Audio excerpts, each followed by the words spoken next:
കേരള പുലിയർ മഹാസഭയുടെ നേതൃത്വത്തിൽ പീരുമേട് യൂണിയൻ മുൻ പ്രസിഡന്റ് PM രാജു അനുസ്മരണം നടത്തി. KPMS സംസ്ഥാന treasurer advocate A. Saneesh Kumar യോഗം ഉദ്ഘാടനം ചെയ്തു.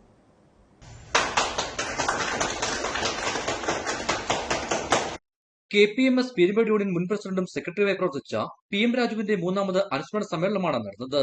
KPMS കുമളി ശാഖയുടെ നേതൃത്വത്തിൽ DTPC ഹാൾ എന്ന പരിപാടിയിൽ KPMS ശാഖാ പ്രസിഡന്റ് KR കുട്ടപ്പൻ അധ്യക്ഷത വഹിച്ചു. KPMS സംസ്ഥാന treasurer advocate A. Saneesh Kumar അനുസ്മരണ സമ്മേളനം ഉദ്ഘാടനം ചെയ്തു. ജന്മത്വവും നാടുവാഴിത്വവും ഈ രാജ്യത്തെ അടിസ്ഥാന വിഭാഗത്തിന് വഴി നടക്കുവാനും വസ്ത്രം കൊടുക്കുവാനും പള്ളിക്കൂടത്തിൽ പോകാനുള്ള അവകാശം നിഷേധിക്കപ്പെട്ടിരുന്ന ഒരു കാലഘട്ടത്തിൽ വലിയ പോരാട്ടങ്ങളാണ് നടത്തുന്നത്. പക്ഷെ ഇന്ന് കാലഘട്ടം മാറി.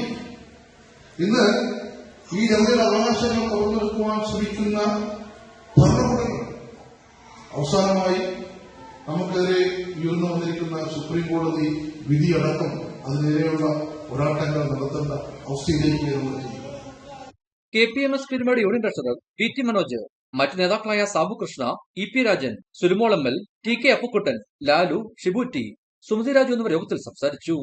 ഇടുക്കി വിഷൻ കുമളി.